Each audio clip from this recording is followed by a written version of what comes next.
Good morning, chat. Good morning, chat. Welcome to another banger for you guys. Today we're going over the college football recap. And as you know, we had a semi-crazy weekend. Nothing too crazy. Had some upsets. Had some teams dominate. The normal. We had the game, the Ohio State Buckeyes versus Michigan. So let's get into these scores. Let's get into the AP top ranking. As you know, Indiana whooped on Purdue. They would go up 56-3. I mean, absolutely insane. You had Georgia, they ran through Georgia Tech.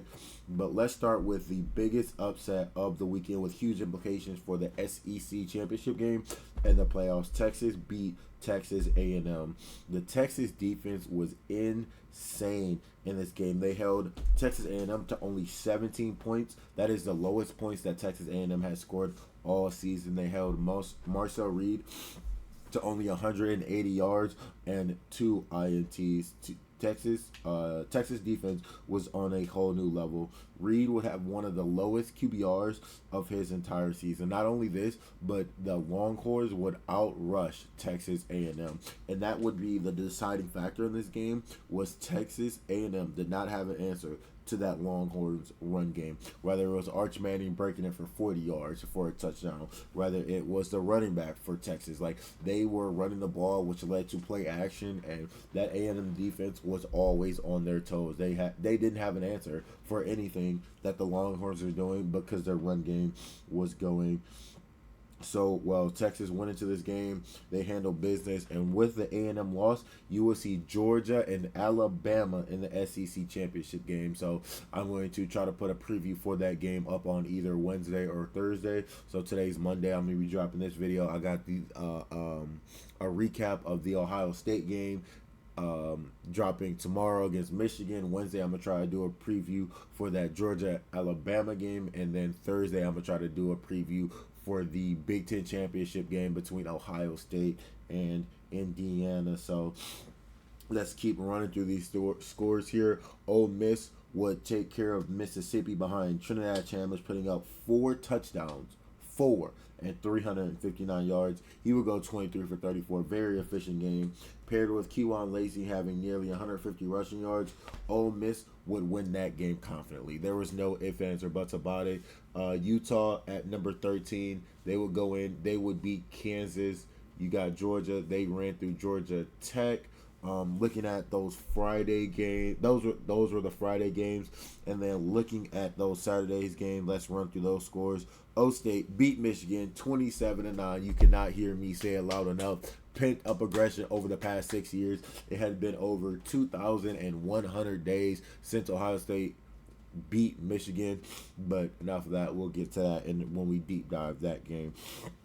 Oklahoma, they beat LSU 17-13. Both defenses played an insane game. LSU would have three interceptions that game, and would still not be able to get the job done. John Mateer, he threw two touchdowns, one touchdown with 4 minutes left in the fourth quarter to seal the game. It was a breakdown on that LSU defense, and that was the worst time for you to have a breakdown on defense. If you would have done it earlier in the game, LSU offense could have maybe come back, maybe scored, tied the game up, but LSU would not be able to do it. Both teams had below 90 yards rushing. If LSU had converted on one of those two or three field goals and turned that instead into a touchdown, it would be a whole different ball game.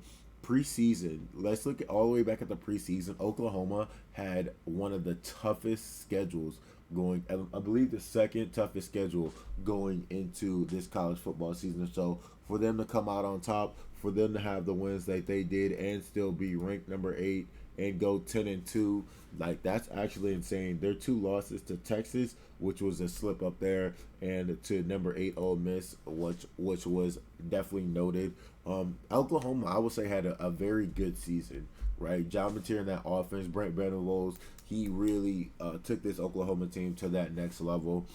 Um, it's been craziness in the SEC, right? With Georgia and Alabama going to the SEC title game, Texas A&M has still yet to see an SEC title game. This would have been the year for them to do it, and they just could not get the job done. This Oklahoma defense is dangerous though. For Oklahoma, I believe they in the 5 ranked games that they won, they've only scored 30 one time, which means that this defense is a driving force for this team. This Oklahoma offense in their wins in those ranked games, they scored 24 against Auburn. They scored 33 against Tennessee. They only scored 23 points against Alabama and won, and scored 17 and 17 and were able to get the dub. So this offense isn't spectacular, but when this defense is holding teams to 13 points, 16 points, 21 points, 7 points, you know what I mean? Like, they're setting their offense up like, hey, all I need is you to put, two touchdowns and 2 field goals on the board, and the defense will handle the rest. So that's a good look for that Oklahoma team, who will be heading to the playoffs most likely. We get our playoff rankings tomorrow at 8 o'clock. I want to do an instant reaction for it, but we'll see kind of where that falls. You got Oregon. They took care of Washington. Dante Moore, 286 passing yards. Oregon would finish the season with only, one loss, if I'm not mistaken, right? Oregon, yep. Oregon currently 11-1. Their only loss to that powerhouse of Indiana. Next, you got Miami. Miami would take care of business against that Pittsburgh team. They came out, they showed out. They're trying to prove that they deserve a spot in the playoffs. Miami would score 38 to Pitt's 7. Carson Beck nearly had 300 passing yards. And lastly, you got Vanderbilt at Tennessee. Vanderbilt would put up 45 against Tennessee's 24. That was an interesting game in itself. So, lot of shakeups in this college football playoffs.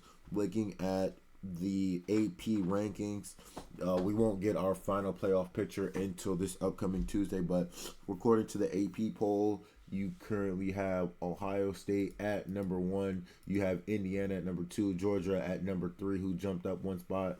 Oregon 4. Texas Tech 5. Ole Miss 6. Texas A&M 7. Oklahoma 8. Notre Dame 9. Alabama 10. And this is where all of the bread and butter will be coming out on Tuesday, right? Yes, we are waiting for those bowl games to finish out, but BYU and Miami, who is going to be that 11th and 12th spot, because those are guaranteed spots from the bowl winners. One is going to be the group of 5, and one is going to be the bowl winner. So I'm interested to see where the college playoff kind of lands here in the playoff committee. There will be some buzz around if Miami makes it to the playoff or not over that Notre Dame team, considering Miami beat Notre Dame in a head-to-head. So it'll be really interesting to see where everything lands. So appreciate you guys for tuning in. If you love college football, if you love college football all year round, I would do college football and the NBA. We'll be uploading videos all throughout the week. We're going to be doing bowl game previews. We're going to get a playoff picture preview. We're going to get head-to-head matchups. We're going to try to do a preview for every college football game and all of the key factors to win each and every single one of them. So we're going to try to do the Bama Georgia game on Wednesday. We're going to go to the Ohio State preview of the Big Ten Championship game on Thursday. We're going to do the game recap on Tuesday. And we're going to be streaming over the next couple of days on Twitch. Make sure you like, comment, and subscribe. Make sure you follow our Twitch, and stay tuned for the next one, chat. Appreciate you guys for tuning in.